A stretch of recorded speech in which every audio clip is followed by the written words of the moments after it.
Senhor, nós queremos a Tua presença nesta aula. Nada do que falarmos aqui, nada do que estudarmos aqui, sem a Tua presença, fará alguma diferença na nossa vida. Entendimento intelectual da Tua palavra, entendimento teórico, sem a Tua bênção, sem a Tua capacitação, não servirão para nada. Por favor, Pai, traga-nos a Tua graça, a Tua bênção e aquilo que só o Senhor pode fazer. Traga esperança para qualquer pessoa aqui nessa sala que possa encontrar-se de alguma forma destroçada em alguma área da vida. Também leve a esperança, Senhor, para outros destroçados através de nós, restaurados por essa graça que não encontra limite. Abençoa-nos, ó Deus, sustenta-nos durante essa aula. É o nosso clamor em Cristo. Amém. Amém. Muito bom, queridos. Semana passada nós já entramos um pouco nesse assunto. E nós vamos continuá-lo hoje a respeito do que deve conter dentro do prestação de conta, encorajamento e tudo mais. Essa semana foi bem interessante porque eu fui desafiado a algo bem diferente. Uma pessoa que não gosta de títulos, prestação de conta, parceria de oração. Essa pessoa ela é travada, não gosta de qualquer título, acha que isso é mecânico demais, é regra demais e não consegue lidar com isso. E Deus me deu a oportunidade de estar perto dessa pessoa. E aí Deus teve que me reensinar, né? Porque eu sou cheio de tarefinhas, de regrinhas, de fórmulas, de ferramentas que eu acho que funcionam para as pessoas que eu já convivo na minha própria vida. E aí eu tive que fazer tudo diferente. Eu falei, Deus tem as suas formas incríveis de nos ensinar. E não tinha como eu começar a aula sem compartilhar com vocês isso. Então, eu uso aqui ferramentas, eu uso aqui nomenclaturas, mas lembre-se, o importante não são nomes, não são o tipo da ferramenta que nós vamos usar, mas sim que de verdade a gente se ame e que de verdade a gente lute com todas as forças e com todos os recursos para que o outro seja transformado. Isso é importante. Então, grava isso no seu coração e perceba, porque às vezes até no trato com o seu esposo, com a sua esposa, com um amigo, com uma amiga, um irmão em Cristo que você vai investir, talvez ela se trave com esse negócio. Nossa, mais uma tarefa, mais uma responsabilidade, mais um peso. Então, a pessoa às vezes não gosta desse tipo de coisa. Não use nomenclatura, né? Seja um irmão em Cristo, você sabe o seu propósito ali, você sabe que você se coloca diante de Deus para levar aquela vida para mais perto de Cristo, sendo vitoriosa nos pecados, sendo vitoriosas em alguns hábitos, algumas coisas. Não se prenda. Queria começar respondendo algumas perguntas que eu estou recebendo e dessa forma acho que vai acrescentando. Durante a minha resposta dessas perguntas, se você tiver pergunta em cima dessas perguntas, levante a sua mão, eu vou observar, vou te dar um ok e depois eu levo o microfone para você fazer uma pergunta dentro das perguntas, tá bom? Se a gente consegue ir um pouquinho mais adiante. Uma pergunta que eu tenho aqui por duas pessoas é pedindo que eu fale mais sobre o jejum. Então, o que é o jejum? Como fazer o jejum? Eu citei em uma das aulas a respeito do jejum, que nós devemos batalhar espiritualmente pela vida do outro. Primeiro eu quero contar testemunhos. Às vezes pessoas entram na minha sala para eu aconselhar e antes eu sei, né? A secretária marca e aí aparece na minha agenda e eu já começo a orar. E alguns eu falo, Senhor da glória, o que eu vou falar? O que eu vou fazer? E às vezes eu já atendi aquela pessoa 3, 5 vezes e eu falo a mesma coisa e eu vou repetir as mesmas coisas e a gente vai ficar no mesmo lugar. Mas eu sempre oro, porque o poder não é meu, o recurso não é meu, é do Senhor. E queridos, como Deus faz? Como Deus faz coisas incríveis, incríveis, incríveis, incríveis. Algo que tem me feito ver o poder de Deus e desfrutá-lo é depender dele. E o jejum nada mais é do que uma dependência intensa de Deus. Quero contar o testemunho ainda e já vou respondendo essa pergunta. Por diversas vezes pais me procuram, visto que aqui a minha responsabilidade em primeiro lugar é cuidar dos jovens universitários e dos adultos, jovens adultos, então eu acabo tendo muito contato com os pais. E às vezes os pais chegam acabados, destruídos, e depois que eles me contam tudo que eles me contam, eu fico igual eles e falo, Deus, vamos cavar um buraco e se esconder nós três aqui, os pais e eu, porque a gente não sabe o que fazer.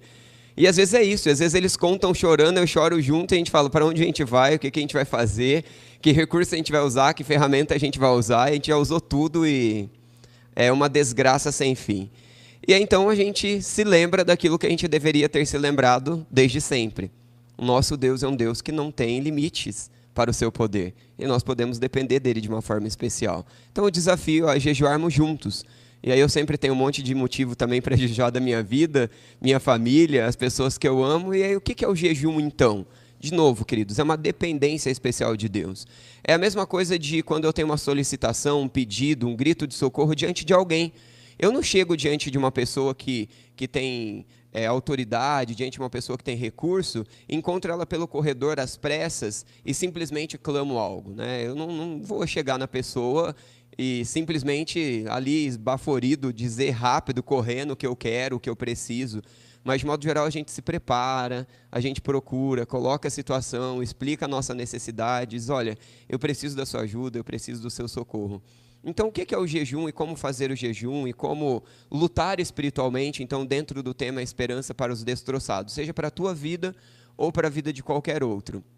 Eu acredito que o jejum é um tempo onde você dedica exclusivamente você e Deus. Eu acredito isso baseado na Bíblia.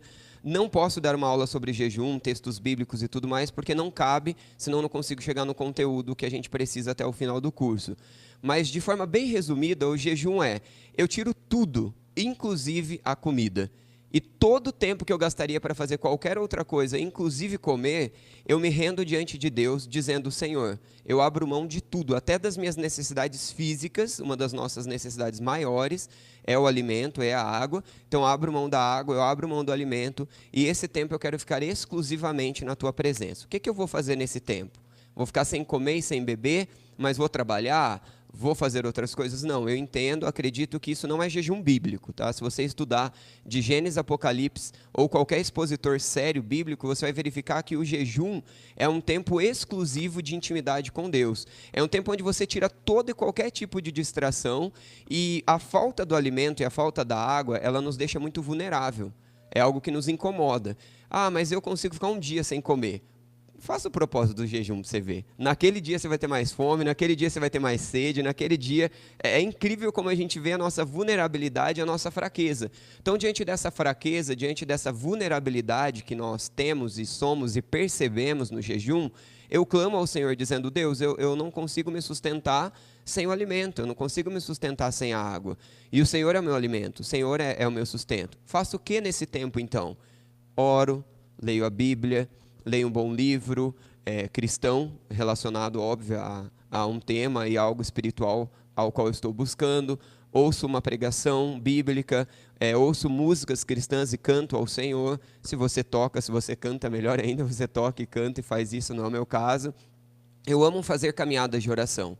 Eu sou muito agitado, então caminhar orando é um negócio que me faz me concentrar na oração. Então, normalmente, quando eu faço jejum, uma das coisas que eu incluo nesse tempo é a caminhada de oração. E é óbvio que eu vou num lugar onde não tem pessoas, e se tiver alguém, eu tenho condição de desviar, para que não me desfoque, ter um tempo realmente concentrado com Deus. Mas quando eu coloco uma caminhada, eu já tive um tempo intenso com Deus, eu e Deus, sem nenhuma possibilidade de distração, trancado em algum lugar, sem telefone, sem nada, aviso. E aí eu termino com a caminhada, alguma coisa assim, para entregar o jejum, a gratidão por aquele tempo. Queridos, é incrível como eu nunca quero fazer jejum. Nunca quero. Nunca. Mas é incrível que nenhuma das vezes que eu fiz, eu não terminei extremamente feliz e não falo assim, por que eu não faço mais isso? Como é gostoso, como é especial. E eu quero exemplificar, ainda respondendo o que é o jejum para vocês, de quando você tem alguém que você gosta muito. Eu tenho pessoas que eu gosto demais, são amigos assim que... Os meus verdadeiros amigos eu conto nas minhas duas mãos. Não passam de 10 pessoas, amigos mesmo. E às vezes eu preciso estar com esses amigos. Eu preciso tanto que eu preciso estar exclusivamente com eles. Eu não quero estar com 10, eu não quero estar com 5, não. Eu quero estar com aquele 1 ou 2. Eu e eles, né? Eu, a Thalita e eles. É outro nível de intimidade, é outro tipo de aproximação. Então, o jejum é isso, eu abro mão de tudo, eu verdadeiramente me rendo diante de Deus, dizendo, Senhor, eu não posso. Senhor, todos os meus recursos são inválidos, todas as minhas tentativas são impotentes, mas o Senhor pode. E eu estou aqui pedindo o seu socorro, pedindo a sua ajuda, pedindo a sua direção, o seu discernimento, para que o Senhor interfira nessa situação de forma sobrenatural. Então, não é um tipo de recurso natural, é algo sobrenatural. Dentro da minha resposta, eu acredito que surjam ainda perguntas, porque é um tema bem aberto sobre o jejum. Tem alguém que tem alguma pergunta, não esclareceu? Walter, eu entendi isso, mas e isso? Eu posso fazer isso? Tem alguma pergunta? Eu levo o microfone e a gente continua. Fiquem bem à vontade, podem pensar, pode conversar um pouquinho entre vocês, que eu sei que é um assunto, né?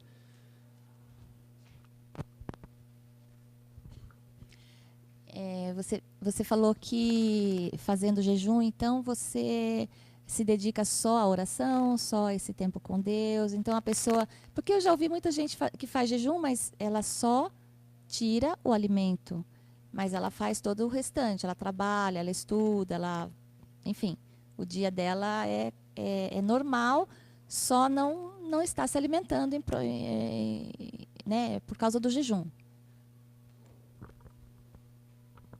Ótima questão, Edna. Existem pessoas que realmente elas tiram o alimento, mas elas permanecem com a rotina comum. Dentro do que eu estudo, eu já estudei bastante a respeito desse tema, pesquisei bastante comentários bíblicos, bastante teólogos. Os sérios que eu conheço, as pessoas que explicam, tirando da Bíblia a verdade, eu acredito que isso não é jejum. A gente poderia chamar isso de um propósito. Eu acho que é válido, eu acho que tem o seu devido valor, sim, para a pessoa, porque é um negócio muito pessoal, é um negócio totalmente você e Deus. Mas não é o jejum que eu acredito que a Bíblia cita como jejum, até porque era realmente um momento de retirar-se, um momento de exclusividade com Deus. Acho que a melhor palavra que define jejum seriam duas: dependência e exclusividade. Então, eu estou dependente e exclusivo intimamente com Deus. É o que eu acredito que baseia. Outros são propósitos. E aí eu vou acrescentar a uma outra pergunta que eu vou fazer, já que vocês não fizeram. E jejum parcial? Tem pessoas que falam, não, vou retirar determinado alimento. A mesma coisa. Eu acredito que é um propósito. Eu não acredito que é um jejum. De novo, tem o seu valor, tem a sua importância, se a pessoa fizer realmente dependente de Deus e com aquilo que a Bíblia aprova. Mas o jejum em si, que eu acredito que Cristo citou, que os discípulos, muitos fizeram e estiveram em situações assim, ou mesmo a cultura judaica e tudo mais, é um retirar-se exclusivamente e integralmente para Deus, de uma forma dependente total. O seu jejum é por horas, então, não por dia? Essa é uma boa resposta. Eu tenho hipoglicemia reativa, então não posso ficar uma quantidade muito grande sem me alimentar. Não é nenhuma doença, mas é um tipo de uma absorção que, se eu ficar muito tempo sem comer, eu passo mal. E eu não passo pouco mal. Eu tenho dor de cabeça muito forte, posso desmaiar e ter até convulsão. Então, também tenho que ter sabedoria e bom senso de que eu não posso abusar. Então, vai muito de pessoa a pessoa. Eu conheço pessoas que fazem jejum completo de água e alimento durante dias. Vou citar uma que vocês conhecem, o pastor Ney, que pregou aqui falando inclusive sobre mutualidade, sobre uns aos outros, sobre relacionamentos em Cristo. Ele faz jejum, pessoas da igreja dele fazem jejum, que corta tudo e mais que um dia. Eu nunca tive o privilégio de fazer mais que um dia, eu já fiz um dia todo e foi o máximo que o meu físico me permite. Mas aí vai muito da sua possibilidade, do seu médico. Não faça sem procurar. Se você é acompanhado por um médico, pergunte, verifique.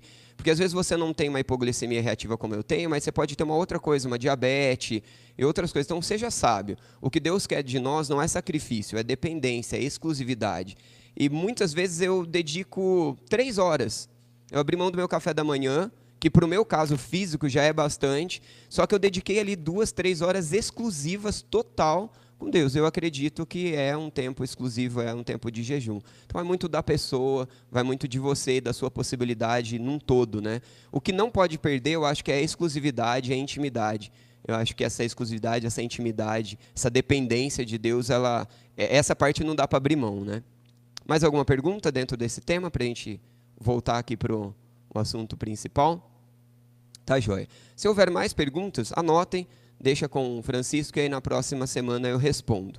Eu sei que talvez algumas perguntas estão ficando na cabeça de vocês em como lidar na prática com esse cuidado com o irmão, essa amizade em Cristo, esse uns aos outros, essa prestação de conta, essa parceria de oração e tudo mais. Mas nós teremos momento em aula, ou vai ser um dia inteiro de aula, eu vou dividir em 2 aulas, que nós só vamos conversar na prática, talvez vamos resolver casos aqui hipotéticos, para ficar mais claro para vocês, tá bom? Então, por isso que eu estou correndo com o conteúdo, para sobrar tempo.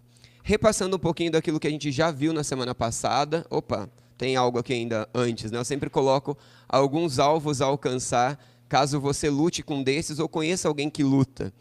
Você é um daqueles que luta ou conhece alguém que luta com o consumismo, que é a ideia de compras, né? A pessoa se satisfaz comprando, a pessoa se preenche comprando. Essa semana eu falei com um jovem, ele tem vencido vários obstáculos na vida dele, e ele venceu vários e aí ele se refugiou em um novo que ele não tinha, que é o consumismo. E ele falou que ele foi comprando, até acabar o limite do cartão de crédito dele. E aí, quando acabou o limite do cartão de crédito, ele ficou totalmente infeliz, porque não dava mais para ele comprar, e as coisas começaram a chegar, mas as coisas não satisfaziam. Então, a vida sem Cristo, ela não nos preenche. Ontem o pastor Fábio deu vários testemunhos, uma pregação muito legal no Confluir, a respeito de que Deus é aquele que nos satisfaz. Há uma plena satisfação, e só Deus pode nos dar essa satisfação. Se você luta tentando encontrar prazer, alegria em compra ou em qualquer tipo de busca, lembre-se, isso pode estar tomando o teu coração e você pode ser alguém que está destroçado, alguém que está preso e Deus quer te libertar. Se você conhece alguém assim, ore e seja um instrumento de Deus na vida dessa pessoa. Você é alguém que luta com alimentação? Comer demais, comer irresponsavelmente, bulimia, anorexia, e eu coloquei reticências porque são várias questões de alimentação. Já disse para vocês, eu tenho um cuidado especial com a minha alimentação. Então, se eu comer mal, eu passo mal. Então, o meu problema não é comer muito. O meu problema é comer coisas que não são boas, não são saudáveis, e comer pouco. Eu passo muito mal. E eu não passo mal depois que eu fico sem comer, eu passo mal numa jornada longa depois.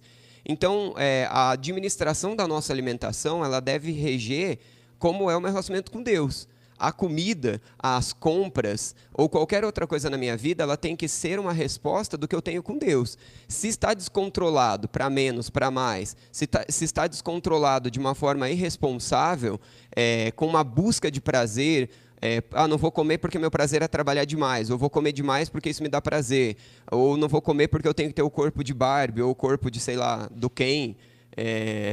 Enfim, qual a motivação, o que eu estou buscando? A verdade é, queridos, independente do pecado, independente da nossa busca desenfreada, independente da nossa batalha, o nosso Deus e a palavra de Deus têm recursos suficientes para nos transformar. Quero repassar algumas coisas que eu destaquei para vocês, que a gente já falou na semana passada, o que o cuidado mútuo deve conter da sua parte para com o outro. Pedido de ajuda, então, o que você precisa fazer na caminhada com alguém que está te ajudando, que você está prestando conta. Você deve pedir ajuda, deve confessar as suas quedas, deve assegurar que a pessoa que você está conversando é confiável. O cuidado mútuo da sua parte para com o outro ainda exige, sempre que você encoraja a pessoa a procurar primeiramente a Deus. Então, clamor a Deus, gratidão a Deus, dependência de Deus. É sempre esse foco, nós já vimos, por isso que eu estou passando rápido. Verifique que você terá, de fato, está cuidando de forma regular, de forma assídua, que você tem uma supervisão, um encorajamento e uma exortação real. Gente, isso é muito importante de duas mãos, tá? Tanto o seu cuidado para com o outro e o outro para com você. É muito comum nas pessoas que eu caminho, nas pessoas que caminham comigo, quando a gente está mal, a gente some. Porque eu não quero falar que eu estou mal. Eu não quero dizer que eu caí. Eu não quero dizer que eu estou caindo e que eu estou na lama. Então eu não falo. Eu não ligo, eu não mando mensagem, eu não presto conta, eu não mando relatorinho lá, seja a ferramenta que você usa, um encontro, um café. Deixa eu ficar um pouquinho distante, deixa eu me esconder. O que isso deve nos dar? Um alerta. Se tem alguém que está te evitando, é essa pessoa que mais está precisando da sua ajuda. É essa pessoa que está mais precisando do seu auxílio, do seu encorajamento, da sua cobrança, da sua oração, do seu incentivo e vice-versa. Se você está se vendo nessa situação, você está num lado perigoso. Possivelmente você está ignorando o teu pecado, possivelmente você está alimentando o seu pecado e ele vai crescer, ele vai te dominar e você vai cair em tantas desgraças quando Deus quer te libertar. Aconselhe-se na palavra. Nós já lemos o texto na semana passada e eu já falei para vocês. É necessário que seja na palavra, queridos. Cuidado, porque às vezes dá um comichão na gente, né? A pessoa está falando e a gente já quer dar a resposta. A pessoa nem terminou de falar e eu já quero responder, eu já quero dizer o que eu preciso dizer. Calma, ouça. Enquanto você está ouvindo, ore. Enquanto você está falando, caso você está prestando conta, pedindo ajuda, ore. Peça para Deus capacidade em como você fala, pede capacidade para Deus em como a pessoa está te ouvindo. Por quê? Porque a resposta precisa ser bíblica. A resposta precisa vir do Senhor. Não é o que a gente acha, não é o que a gente pensa. Então, é na palavra, em nada mais. Vou pular esse texto que a gente já leu e tentou decorar. E aqui alguns níveis que eu recomendo que vocês tenham na mutualidade. Seja parceiro de oração, prestação de conta e tudo mais. Era para ir um de cada vez, mas foi todos, né? Alguém que esteja mais maduro que você. É muito importante, queridos. Olhem para mim, não olhem para a projeção, que eu vou falar um de cada vez, senão vocês vão se perder no que eu estou falando. É muito importante que você sempre tenha alguém que você olha e você admira. Olha, eu gostaria de ser como essa mulher em Cristo. Eu gostaria de ser como esse homem em Cristo.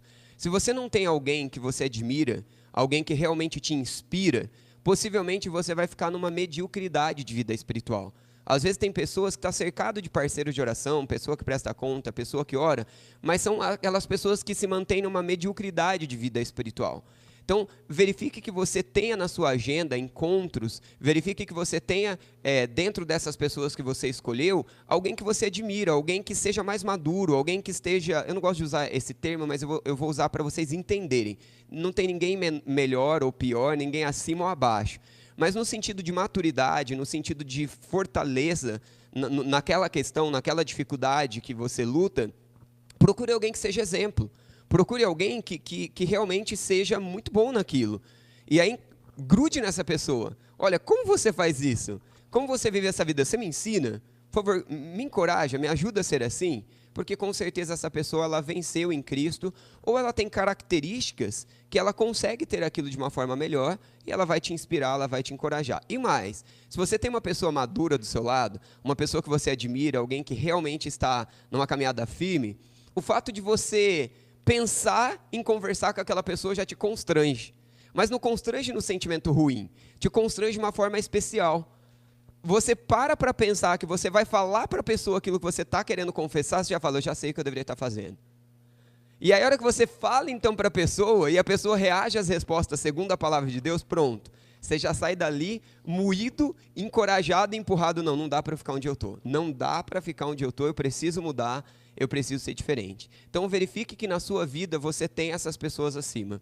Queridos, eu estou gastando bastante tempo no ponto 1, porque normalmente quando a gente explica sobre o cuidado mútuo, sobre a prestação de conta, sobre a caminhada, sobre a esperança para os destroçados, a gente sai muito encorajado a cuidar de um monte de gente. A gente sai encorajado a levar essa esperança de Cristo. Mas se você não tem alguém que faça isso na tua vida, não vai adiantar nada, porque você não vai crescer, porque você não vai desenvolver.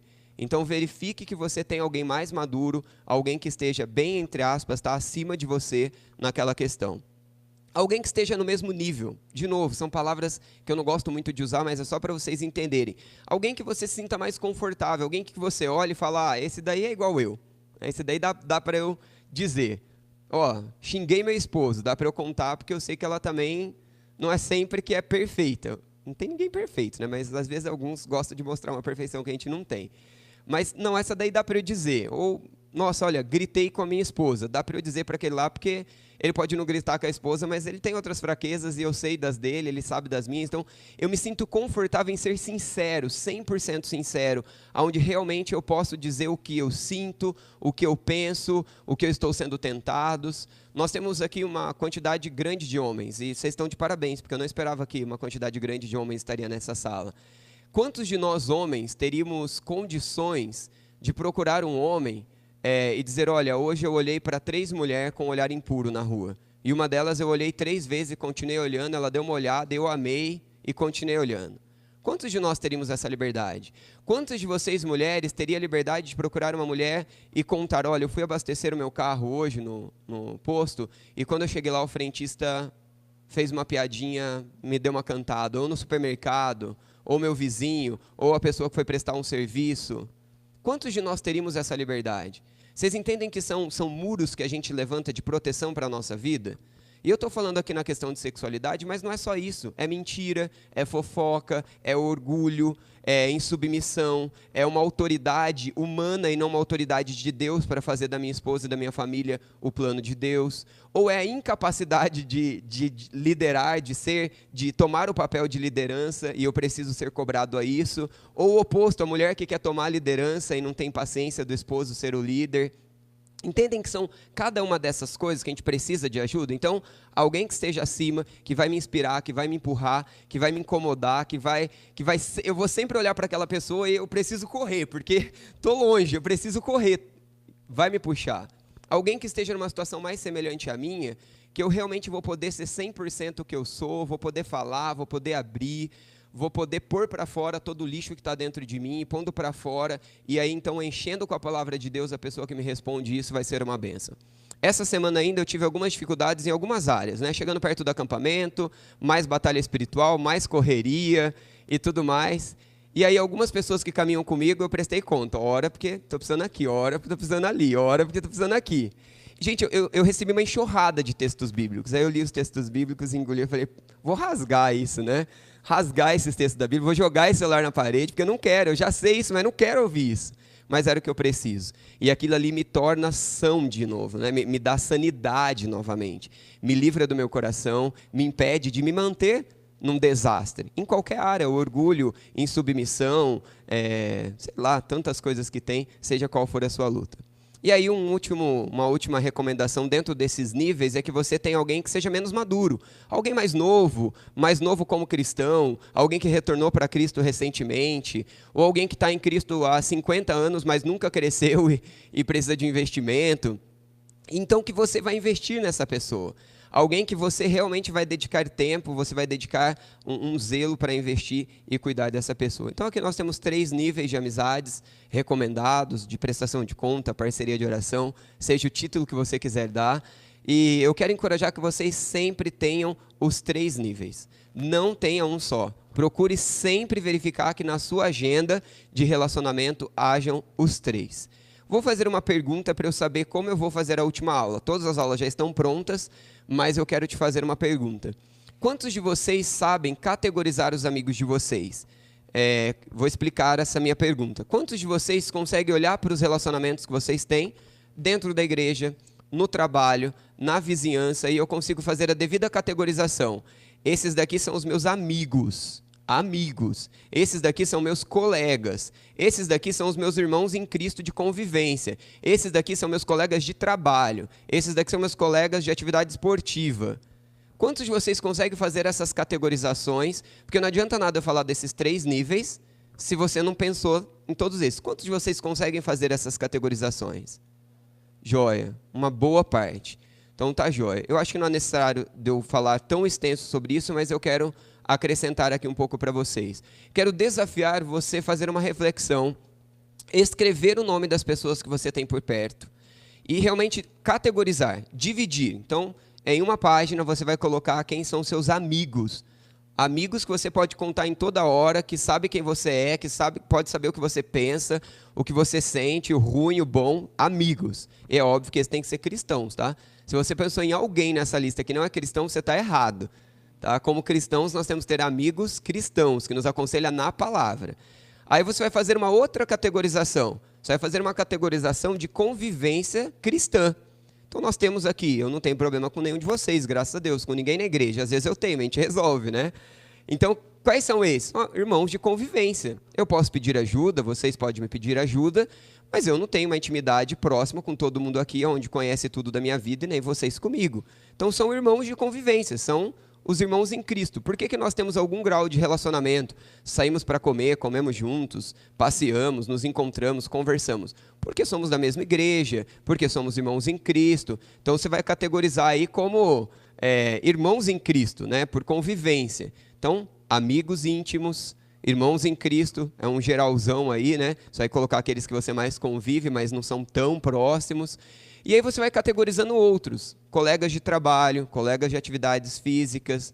Eu tenho relacionamento com pessoas não crentes. Hoje eu recebi 3 da minha casa para almoçar e passar a tarde conosco. Proposital, são amigos que a gente conheceu na DPM. Mas são amigos. Eu chamo eles de amigos, mas não são pessoas que eu vou pedir conselho bíblicos. Não são pessoas que eu vou pedir e abrir o meu coração de uma questão assim. É um tipo de conversa, é um outro tipo de relacionamento. Tendo essas categorizações, você precisa verificar se você está gastando tempo rotineiro, se você está gastando tempo contínuo com esses amigos.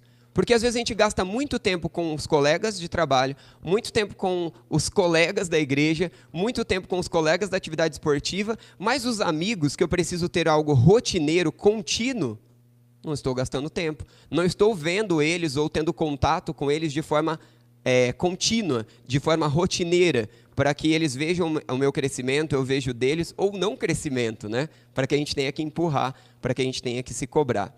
Então, dentro de todas essas categorizações, verifique que você tem alguém mais maduro, alguém na mesma situação mais ou menos como a sua, e alguém que seja menos maduro que você vai investir e caminhar um pouco mais, tá joia? Um texto bem conhecido, já citei para vocês diversas vezes, mas eu quis colocar aqui com destaques para que você reconheça as partes do texto aqui. Tiago 5,16. É um texto bem importante, falando a respeito do relacionamento mútuo. É um livro escrito para cristãos. Então, como o cristão deve se portar na caminhada um com o outro? Qual é o tipo de relacionamento que não pode faltar na vida de um cristão? Esse daqui de Tiago 5,16. Portanto, confesse os seus pecados uns aos outros. Primeira parte do versículo. Qual é a segunda? E orem uns pelos outros. Qual a consequência? Para serem curados. A consequência é serem curados e libertos. Algumas versões têm libertos e eu deveria ter colocado nessa versão aqui curados e libertos. Eu gosto de quando a tradução ela usa duas palavras para dizer a mesma coisa, porque no original realmente é essa a ideia. É uma ideia de uma cura, de uma libertação, é realmente de uma novidade de vida. E é isso que Deus quer para mim, é isso que Deus quer para vocês. Você tem confessado de forma regular os seus pecados a alguém? Você tem esse que está acima de você, que só de você pensar em falar para essa pessoa, você já tem vergonha e constrangimento? Você tem alguém que é igual a você, mas que você fala e a pessoa responde segundo a Bíblia para você também te encorajando?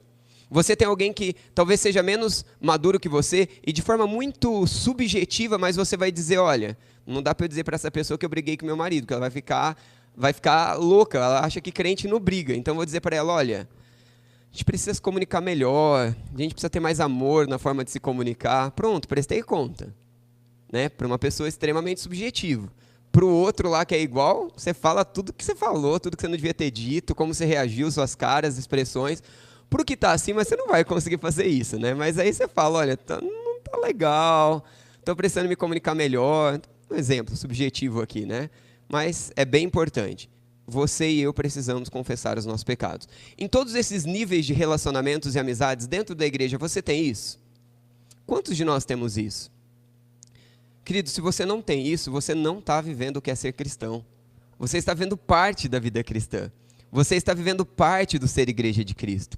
Quem não tem isso ainda não viveu e experimentou a profundidade da bênção de ser igreja de Cristo. Possivelmente é uma pessoa que não amadurece. Possivelmente não, gente. Não é uma pessoa que amadurece. Pode pôr uma capa de amadurecimento. Pode demonstrar, eu sou bom, eu sou espiritual, eu sou de Deus, eu sou eticamente aprovado corretamente. Mas dentro do coração, dentro dos relacionamentos mais íntimos, tem muito lixo, tem muita coisa errada, tem muita coisa que precisa ser melhorado, tem muito orgulho, tem muito de tudo aquilo que a gente já viu nas aulas anteriores, principalmente na primeira aula.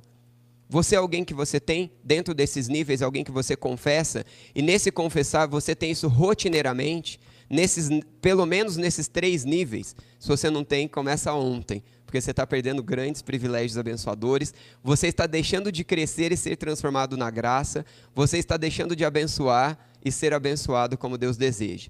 Mas, não fica no confessar, não é o poder do outro, né? Eu chego lá no Francisco e confesso, e Francisco tem um poder sobrenatural que quando eu confesso para ele, o poder já exala dele, estou livre, né? Não é assim. Na verdade, quando eu confesso para o Francisco, eu estou me olhando diante do espelho, estou verificando as reações, as minhas palavras, estou verificando o lixo que eu estou me colocando, e ele vai ministrar a palavra de Deus de acordo com aquele meu pecado, com aquela minha luta, e juntos então nós vamos orar. E o poder de Cristo, através da oração, através da palavra de Cristo, há então de transformar o meu caráter à semelhança de Cristo e me fazer liberto, me fazer curado. Que bênção, não é mesmo? Que oportunidade. Às vezes, gente, a gente precisa disso. Hoje, antes de ir para cá, eu comecei com uma dor de cabeça terrível. E quando eu tenho dor de cabeça, eu tomo remédio e não passa, é o hospital, remédio na veia. E aí, estava de carona com uma pessoa, falei, você pode orar por mim, por favor? Comecei a aula assim, né? Deus me ajuda, eu não vou conseguir terminar a aula. Acabou minha dor de cabeça. Eu me lembro da maioria das vezes, quando chega no nível da dor que eu tive, aliás, eu não me lembro de vezes que chegou no nível que chegou, que eu não fui para o hospital. Não estou sentindo nenhuma dor de cabeça. Agora, é a pessoa que ela é mais milagrosa, que ela orou por mim, que tem mais fé que eu, ou eu mais que ela, quando eu oro? Não. É o poder de Cristo. Deus decide se manifestar nas nossas vidas através do relacionamento mútuo. E se a gente não desfruta disso, a gente perde bênção. Então, a oração, tá, queridos? O foco desse texto bíblico é a oração. A consequência do confessar é ver a nossa impotência, render-se diante de Cristo, que é potente, e viver a libertação, viver a cura. A oração de um justo é muito poderosa e eficaz, o versículo continua dizendo. E aí tem um exemplo de Elias, que orou de forma fervorosa para que não chovesse, não choveu, e sucessivamente o texto nos encorajando a tudo aquilo que Deus nos faz.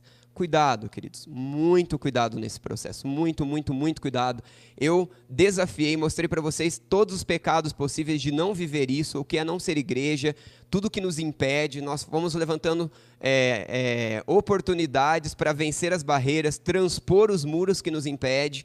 E agora eu quero que você tome cuidado, porque às vezes na boa vontade a gente se perde. Ore antes, peça direção a Deus, eu já falei isso, mas cuidado. Não confie de imediato em ninguém. Deixa eu dizer uma coisa para vocês, nem pastor, tá? Nem em mim, nem no Fábio, nem no Gessé, nem no Vitor, em ninguém. Não confie de imediato em ninguém. Ore. Não somos nós que vamos mudar a vida de vocês. Não é quem você vai prestar conta que vai mudar a sua vida. É Cristo, é o poder de Deus. É Cristo que morreu na cruz para nos perdoar e nos libertar. É Ele quem faz a obra. Então, cuidado, porque às vezes a gente vai na nossa força e a gente bate a cara. E aí a gente culpa Deus e culpa o outro. Mas será que a gente foi dependente de Deus? Ou eu fui dependente do outro? O outro Deus quer que a gente tenha na nossa vida.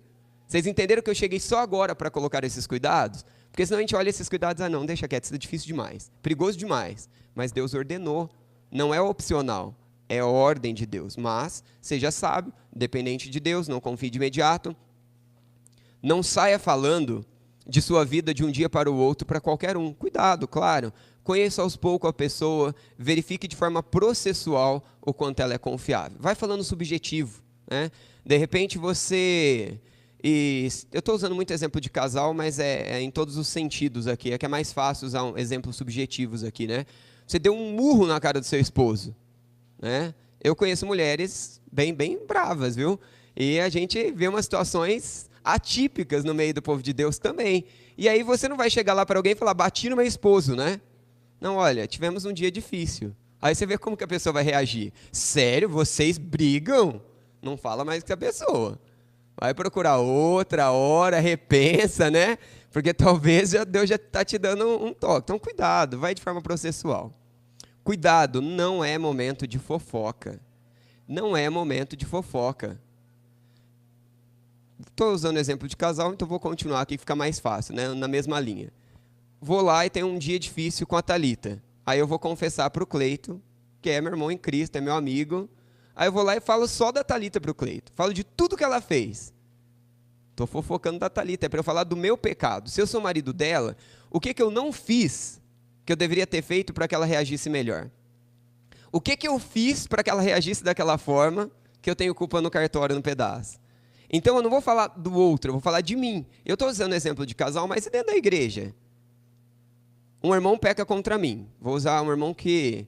eu sei que não temos dificuldade alguma. Fabiano. Aí o Fabiano vai lá e briga comigo, destempera comigo. Walter, eu falei para você ligar aquele microfone, você não ligou e blá, blá, destempera, briga comigo.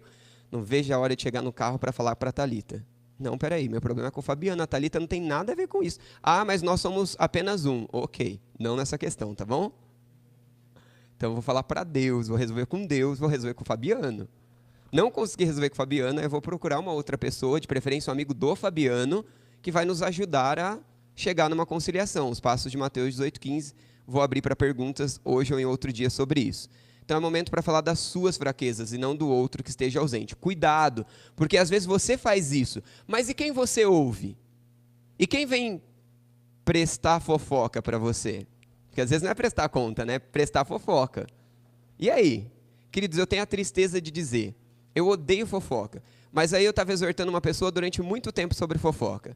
E eu não aguentava mais exortar essa pessoa sobre fofoca, ela estava orgulhosa comigo, e as atitudes dela estavam todas erradas comigo. Aí eu estava tão bravo que ela era fofoqueira, que eu fui lá e fofoquei dela para outra pessoa que ela estava fofoqueira. Ridículo! Gente, mas aí eu cheguei diante da presença de Cristo e eu chorei com muita tristeza. Porque eu prejudiquei aquela pessoa. E aí eu tive que pedir perdão para aquela pessoa e tive que pedir perdão para quem eu fofoquei daquela pessoa. E durante muito tempo eu fiquei com vergonha.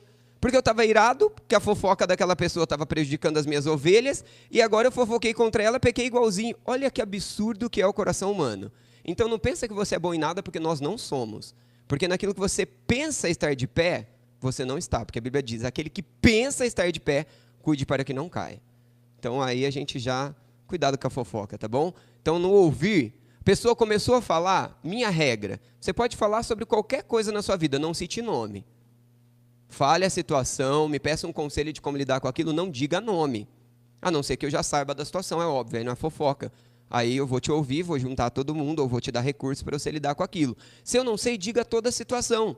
Dizendo toda a situação, eu vou te dar os recursos bíblicos. Isso não é comigo que é pastor, é com qualquer um de nós. Tá? Então, esta é a orientação de Mateus 18:15 até o versículo 17. Então, está aí a passagem embaixo. Então, é o momento para falar das suas fraquezas, ok? Ah, chego lá, eu preciso desabafar. Como que eu vou falar com o Fabiano sobre aquele negócio da aula que ele me distratou, né?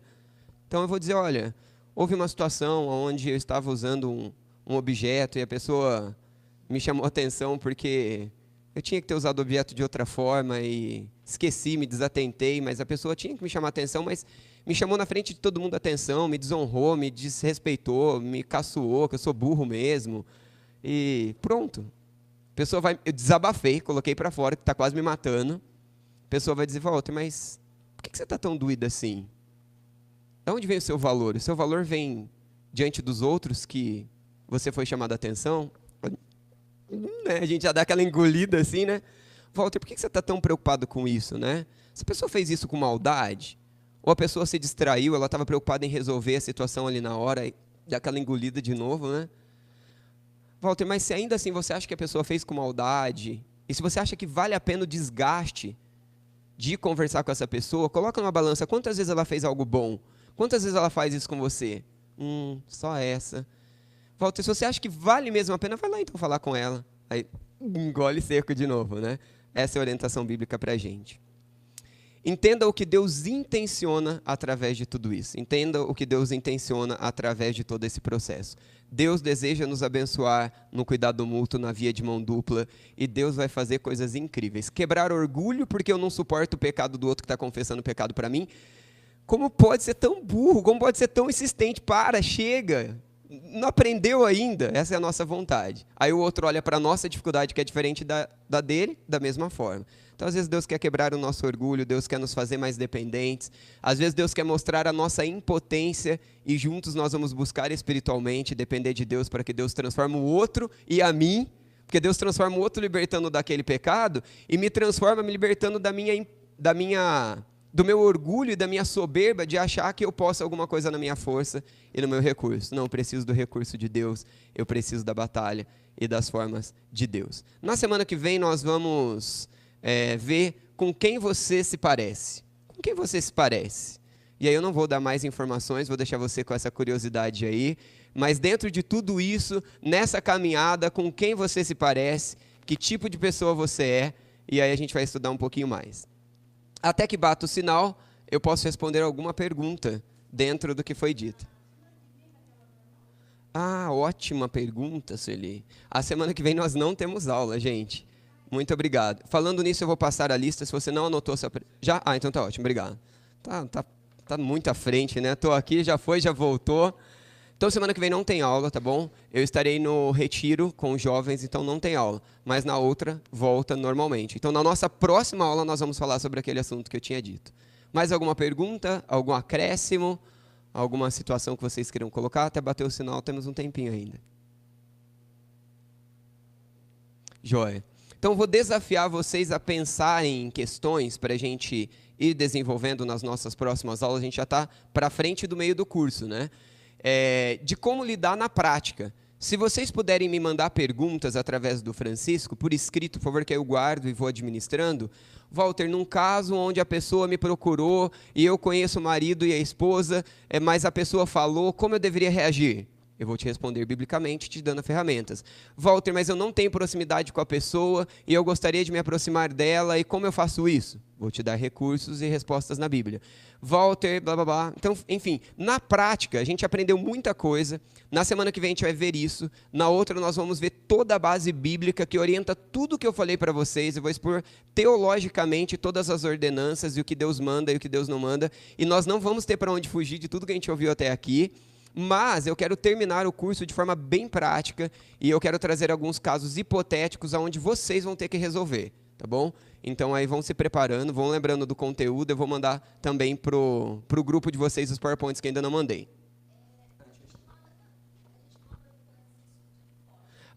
Pode mandar para o Francisco por papel, gente, acho que é mais fácil. Durante a semana lembra alguma coisa? Pode ser por mensagem, Francisco? Então, vocês veem o que vocês preferem. No último caso, está difícil de falar com o Francisco, vocês lembraram de alguma coisa? Pode mandar a pergunta no meu WhatsApp, ou pode mandar a pergunta para a secretaria e eles encaminham para mim, tá bom? Aí eu vou juntando tudo. E até casos hipotéticos que vocês queiram que tenha, pode escrever, Walter, eu tenho esse caso, descreva o caso para mim. Como resolver esse caso? Então, coloca lá personagens... nomes subjetivos, né? Inventa um nome lá, e aí coloca só um figurão, isso. E aí escreva o caso, e a gente vai resolver aqui juntos, tá bom? Pelo amor de Deus, só não coloca um caso real de alguém dentro da sala, tá bom? Que aí vai ficar difícil. Pode ser dentro da igreja, mas não dentro da sala. E nós não vamos gravar nesse dia, tá bom? Nós não vamos filmar e não vamos gravar áudio, para a gente evitar qualquer problema e situação. Tá joia, gente? Vamos orar mais uma vez? Bondoso Deus, obrigado porque o Senhor nos convida a sermos transformados e sermos agentes transformadores através do poder restaurador do Senhor. Senhor, se há alguém aqui que em alguma área se considera um destroçado, um desesperançado, alguém que às vezes perdeu a fé e a esperança em si mesmo e até no Senhor, Pai, renova a esperança pelo poder e a graça do Senhor através das orientações da palavra que nos transforma. Se nós conhecemos pessoas, ó Deus, talvez um dos nossos irmãos de sangue, nossos pais, amigos queridos, pessoas à nossa volta, que nós olhamos e achamos que é impossível a mudança de vida deles, Pai, levanta-nos diante dessas situações, como pessoas que se colocam diante do processo daquilo que o Senhor irá fazer. E permita que sejamos pessoas que presenciam o Teu poder milagroso, que dá esperança aos destroçados e que transforma a vida. E que o Evangelho realmente se mostra valioso e transformador. Se há pessoas aqui que estão cercadas de amigos, mas não têm verdadeiros irmãos em Cristo, verdadeiros prestadores de conta, pessoas que oram, encorajam, empurram na vida cristã, Pai, por favor, transforme a vida dessas pessoas. Se há pessoas aqui que estão excluídas ou conhecem pessoas excluídas, que carecem desse viver novo na Tua graça, Senhor, opere o milagre, pelo poder do Senhor, em nós e através de nós. E se há pecados em nós que têm nos afastado do Senhor, seja orgulho ou qualquer outra coisa, Pai, nos aproxima de Ti, é o que nós carecemos. E oramos em nome de Jesus. Amém. Amém. Muito obrigado, queridos. Bom café.